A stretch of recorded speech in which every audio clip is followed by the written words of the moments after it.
राज्यसभा की 10 सीटों पर 24 जुलाई को वोटिंग होने वाली है। इनमें से 3 सीटें गुजरात, 1 गोवा और बाकी 6 पश्चिमी बंगाल की है। गुजरात और गोवा की कुल 4 राज्यसभा सीटों पर तो बीजेपी की एकतरफा जीत तय है, लेकिन पश्चिमी बंगाल में बीजेपी एक गणित से टीएमसी सुप्रीमो और सीएम ममता बनर्जी को झटका दे सकती है। यह गणित आज हम आपको बताने जा रहे हैं। पश्चिमी बंगाल की जिन 10 राज्यसभा सीटों पर चुनाव होना है, उनमें से एक सीट कांग्रेस के प्रदीप भट्टाचार्य का कार्यकाल खत्म होने से खाली हो रही है। पश्चिमी बंगाल विधानसभा में कांग्रेस के अकेले विधायक को ममता की पार्टी टीएमसी ने खुद में शामिल करा लिया, यानी बंगाल से राज्यसभा में कांग्रेस का अब कोई सदस्य नहीं होगा। जाहिर है इस सीट को जीतने के लिए टीएमसी हर संभव कोशिश करेगी। अगर टीएमसी में बीजेपी सेंध लगा सके तो राज्यसभा की इस सीट को अपने पाले में कर ममता को वो झटका दे सकेगी। अब जरा इसका गणित भी समझ लिया जाए। पश्चिमी बंगाल विधानसभा में 294 सदस्य है।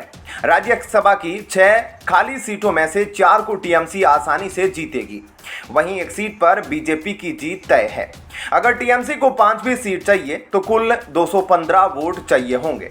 हर एक राज्यसभा सीट पर जीत के लिए आंकड़ा कम से कम 43 वोट का है।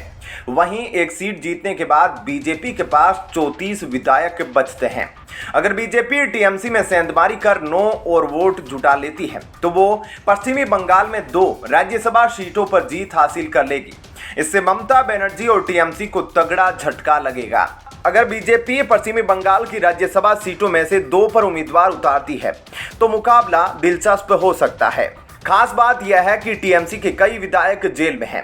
ऐसे में उसके लिए 5वीं सीट हासिल करना भी आसान नहीं है। बीजेपी के नेता और नामचीन एक्टर मिथुन चक्रवर्ती कई बार यह दावा कर चुके हैं कि ममता की पार्टी के तमाम विधायक उनके संपर्क में हैं। तो क्या मिथुन दादा इस बार बीजेपी की नैया पार लगाकर ममता को झटका देंगे? इस सवाल का जवाब 24 जुलाई की रात तक मिल जाएगा। ऐसे में क्या कहना है आपका इस खबर पर जरूर बताइएगा। धन्यवाद। जय हिंद।